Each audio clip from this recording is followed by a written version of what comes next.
Hello everyone, so welcome back to my YouTube channel. From today I'm going to start Nimra Sunda series. So this is lecture 1 in which we will cover 5 passages from Nimra Sunda book from the most updated version of Nimra Sunda, that is 14th edition. So in 14th edition there is 456 passages, so it will require approximately 90 days to cover. So within 15 August we will cover whole Nimra Sunda. So 5 passages daily we will cover. So start करते हैं। आज सबसे पहले बात करते हैं general agriculture part की, जो कि हमारा फर्स्ट लेक्चर है। क्योंकि नए निम्रत सुंडा बुक में क्या है कि जो जनरल एग्रीकल्चर का पार्ट है, जो करंट स्टेटस ऑफ एग्रीकल्चर है, वो आपको सबसे पहले दे दिया है। ठीक है, तो सबसे पहले बात करते हैं जोग्राफिकल एरिया ऑफ इंडिया हमारा कितना है इंडिया में, तो 328.74 million hectare. Okay, total reporting area of India की बात करें तो वो है 306 million hectare. Okay, total reporting area कहने का मतलब होता है कि the area which has been reported by government that particular crop is grown in that area, means government के द्वारा ये जो एरिया है वो हमारा रिपोर्ट किया गया है कि हाँ इस एरिया में जो है हमारा ये काम चल रहा है, या फिर ये एरिया जो है हमारा जहाँ पे लैंड यूज़ क्लासिफिकेशन जो है, data on land use classification जहाँ पे अवेलेबल हो, उस एरिया को बेसिकली हम रिपोर्टिंग एरिया कहेंगे। ठीक है, तो वो है हमारा 306 million hectare. Total degraded land की बात करें तो वो 187 मिलियन हेक्टेयर है डिग्रेडेड लैंड। ठीक है, और ग्रॉस क्रॉप्ड एरिया और gross irrigated area.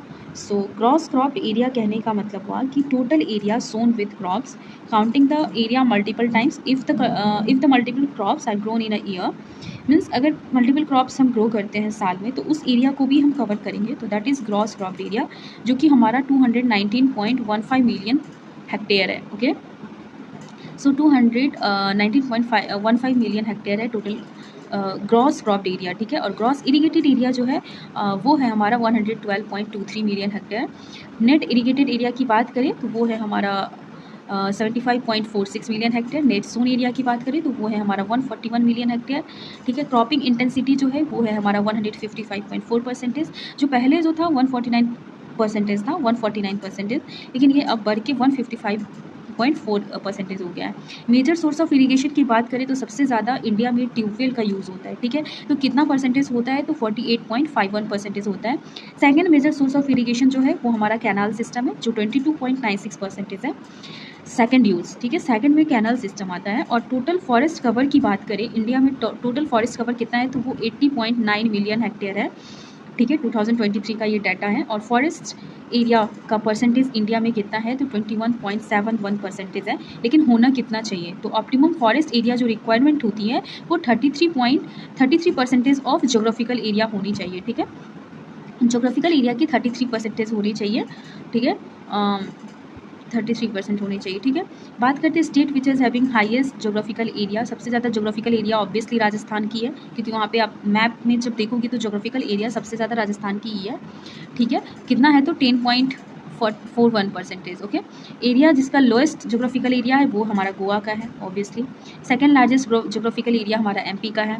Largest forest cover जो है किस स्टेट में सबसे ज़्यादा फॉरेस्ट कवर है, तो वो एमपी में है। ठीक है, largest forest cover in state. Largest percentage area of forest in state, मतलब स्टेट में जो लार्जेस्ट परसेंटेज की बात करें, परसेंटेज एरिया की, वो मिज़ोरम में सबसे ज़्यादा है, मतलब डेंसिटी कह सकते हैं। तो फॉरेस्ट डेंसिटी सबसे ज़्यादा हमारा मिज़ोरम में है, जो कि 85.41% है। और लोएस्ट जो है इंडिया में वो हरियाणा में है। एग्रीकल्चर सेक्टर की जीडीपी कितनी परसेंटेज है, 18.2% है। ठीक है, जीडीपी। ओके, और स्टेट जो फर्स्ट जो है हमारा पल्स प्रोडक्शन वो एमपी है। फर्स्ट पल्स प्रोडक्शन में स्टेट सबसे ज़्यादा पल्स प्रोडक्शन कौन से स्टेट में होता है, तो वो एमपी में होता है। और फूड ग्रेन की बात करें तो यूपी में सबसे ज़्यादा होता है। ठीक है, और फर्स्ट कोर्स सीरियल्स की बात करें, मोटा अनाज की बात करें, तो वो हमारा राजस्थान में सबसे ज़्यादा होता है। ठीक है, और सेकंड फूड प्रोडक्शन में अगर हम देखें तो एमपी होता है। फर्स्ट हो गया हमारा यूपी। ठीक है, और सेकंड हमारा हो गया एमपी फूड ग्रेड में। वीट प्रोडक्शन में बात करें तो वो यूपी ही सबसे ऊपर होगा। वीट प्रोडक्शन में सेकंड स्टेट में सेकंड में कौन है, तो पंजाब है। ठीक है, और सोयाबीन प्रोडक्शन में फर्स्ट कौन है, तो एमपी है। और रेपसीड और मस्टर्ड प्रोडक्शन की बात करें, मीन्स ऑयल सीड में सबसे ज़्यादा हमारा राजस्थान होगा, क्योंकि आप लोग को पता होगा कि किसी का भी रिसर्च सेंटर वहीं पे रखा जाता है जहाँ पे मोस्ट ऑफ द प्रोडक्शन होते हैं। तो स्टेट राजस्थान में चूँकि रेपसीड और ऑयलसीड का प्रोडक्शन सबसे ज़्यादा होता है तो वहीं पे है, ठीक है। वाटर वेपर जो है एटमॉस्फेयर में कितने परसेंटेज होते हैं, तो टोटल ग्लोबल वाटर के 0.001% होती है, ठीक है। सो अब हम बात करते हैं most poisonous pollutant in water. जो मोस्ट पॉइजनस पॉल्यूटेंट है वो आर्सेनिक है, जो कि वाटर में पाए जाते हैं, तो वेरी हार्मफुल इफेक्ट कॉज करते हैं, ठीक है। दूसरी बात करते हैं maximum concentration of ozone is found in lower stratosphere. Basically layers of atmosphere की बात करें तो बहुत सारे लेयर्स होते हैं, जिसमें एक सबसे नीचे जो है हमारा ट्रोपोस्फेयर होता है, उसके बाद स्ट्रेटोस्फेयर होता है, उसके बाद मेसोस्फेयर होता है, फिर जो है हमारा थर्मोस्फेयर एंड देन एक्सोस्फेयर। तो जो ये स्ट्रेटोस्फेयर का जो लोअर पार्ट है ना, वहाँ पे मैक्सिमम ओजोन कंसंट्रेशन होता है, और जो कि मेनली 8 to 18 किलोमीटर के रेंज में होता है, ठीक है। फॉरेस्ट कंजर्वेशन एक्ट की बात करें तो वो 1980 में इनैक्ट हुआ था, ठीक है। Self purification capacity of water is determined by BOD test, that is biological oxygen demand test. Most commonly disinfectant जो वाटर प्यूरिफिकेशन के लिए यूज़ होता है वो है क्लोरीन, ठीक है। Gases responsible for acid rain is SO2 and NO2। Pollutant free alternative जो पेट्रोल की जगह हम यूज़ कर सकते हैं, जो पॉल्यूटेंट फ्री होता है, वो है ऑटोमोबाइल्स में प्रोपेन, ठीक है। Gas responsible for Bhopal gas tragedy was methyl isocyanate, okay. और मिथाइल आइसोसाइनेट जो गैस था, ये भोपाल गैस ट्रेजेडी में गैस रिलीज हुआ था, वहाँ पे कौन से इंसेक्टिसाइड का मैन्युफैक्चर हो रहा था, तो वो था कार्बाइल, ठीक है। जो एक फेमस बुक है साइलेंट स्प्रिंग, जो कि लिखा गया था 1962 में, that was written by Rachel Carson, ठीक है। लार्जेस्ट ओशन जो है पैसिफिक ओशन है, देयर आर सेवरल ओशन, चार ओशन होते हैं, Pacific Ocean, Atlantic Ocean, Arctic Ocean and Indian Ocean, okay. So largest ocean हमारा पैसिफिक ओशन है। नबार्ड का इस्टेब्लिशमेंट 12 जुलाई 1982 में हुआ था। RBI कौन से ईयर में इस्टेब्लिश हुआ था, तो 1935 में। और प्रोटीन जो है अमीनो एसिड के चेन से प्रोटीन बनता है, ठीक है। ओजोन डिप्लीशन जो है मेनली CFC की वजह से होता है, क्लोरोफ्लोरोकार्बन की वजह से। लैक ओजोन मॉलिक्यूल को डिस्ट्रॉय करता है एक मॉलिक्यूल CFC, ओके। सो इससे आप एज्यूम कर सकते हो कि CFC जो है कितना ज़्यादा हार्मफुल होता है, ठीक है। तो गैस जो सिलेंडर फायर एक्सटिंग्विशर सिलेंडर में होता है वो CO2 होता है। और GDP में एग्रीकल्चर का कंट्रीब्यूशन 19.9% है, ठीक है। कौन सा प्लॉ जो है वो टर्न ओवर करता है सॉइल को, सॉइल का टर्न ओवर के लिए मेनली MP प्लॉ यूज़ करते हैं, that is mouldboard plough. Carbohydrate is which is only present in animals में कार्बोहाइड्रेट का जो कौन सा फॉर्म होता है, तो ग्लाइकोजन होता है, ठीक है। कौन सी क्रॉप में AICRP सबसे पहले मेज़ पे हुआ था 1957 पे, ठीक है। फर्स्ट NRC ग्राउंडनट पे हुआ था, जूनागढ़ गुजरात में जो इस्टेब्लिश है वो फर्स्ट NRC था हमारा national research centre, okay. Biosphere जो है एक ऐसा रीजन है जहाँ पे living organism are inhabited on land, ocean and atmosphere, okay. So next बात करते हैं, नेक्स्ट हमारा यूनिट 2 है, जो कि ओरिजिन ऑफ एग्रीकल्चर और रिलेटेड टर्म्स की बात करता है। बेसिकली इसमें आपको एक फैक्ट मैं बताऊंगी, this is not called fact but एक ट्रिक है जिससे आप याद रख सकते हो, either it is derived from Latin word, Greek word और समथिंग एल्स। सो लैटिन वर्ड का बस एक ये ट्रिक है कि जहाँ पे भी आपको कल्चर वर्ड देखने को मिले, कल्चर जहाँ पे भी देखने को मिले, कल्चर या फिर एक्सटेंसन नेचर का, दैट मीन्स फैलते हुए नेचर का, जो कि एक जगह नहीं वो फैलता हुआ सिम्स आएगा या फिर कल्चर होगा तो वो हमारा लैटिन होगा, ठीक है।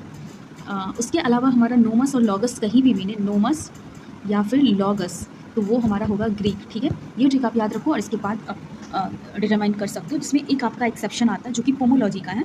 पोमोलॉजी जो है 2 वर्ड से बने हैं, पोमम प्लस लॉगस। तो पोमम वर्ड जो है वो बेसिकली लैटिन वर्ड है और लॉगस जो वर्ड है वो ग्रीक वर्ड है, ठीक है। तो अब हम देखते हैं एग्रीकल्चर। सो एग्रीकल्चर 2 वर्ड लैटिन वर्ड से बना है क्योंकि कल्चर है, एगर का मतलब सॉइल होता है और कल्चर का मतलब कल्टीवेशन होता है, ओके।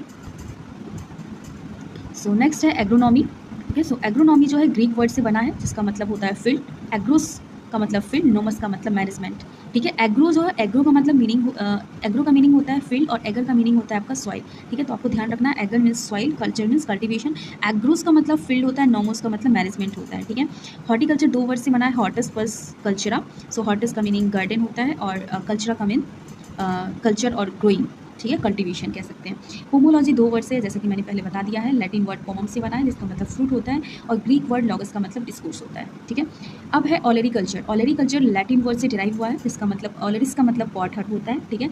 कल्चरा का मतलब कल्टीवेशन है, ठीक है। Olericulture mainly basic we will deals with the study of vegetable crops, पर यहाँ पे अगर आप ऑलरिस वर्ड देता है, आपका टर्म का मीनिंग पूछता है तो इसका मतलब पॉट हर्ट होता है, ठीक है।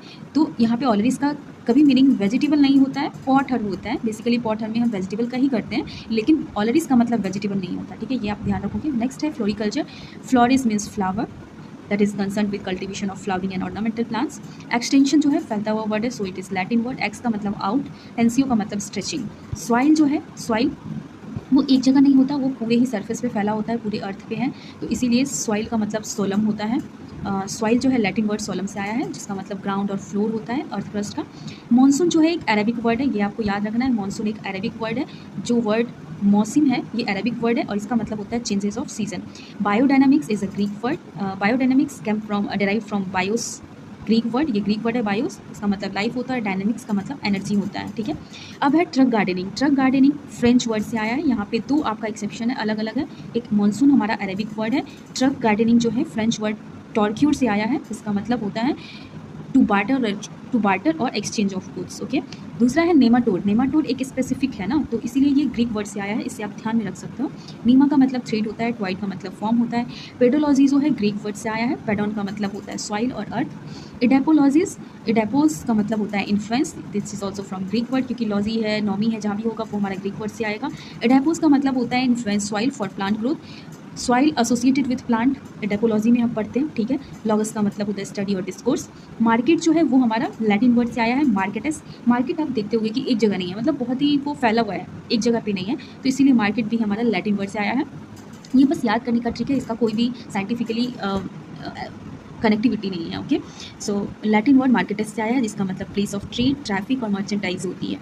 Evolution is comes from Latin word evolve, और इवोल्यूशन भी लाइक एक चीज़ नहीं है ना, इवोल्यूशन मतलब चलते हुए आ रहा है, इवॉल्व हो रहे हैं हम, ठीक है, तो वो भी लैटिन वर्ड से आया है, जिसका मतलब अनरोलिंग और रोलिंग आउट है, ठीक है। नेक्स्ट है इंजाइम। इंजाइम एक स्पेसिफिक इंजाइम होता है ना, ऐसा तो नहीं है कि मतलब ठीक है, मानते बहुत सारे इंजाइम्स होते हैं, पर एक स्पेसिफिक टर्म है इंजाइम ना, तो इसीलिए ये ग्रीक है, ये वर्ड ग्रीक से आया है।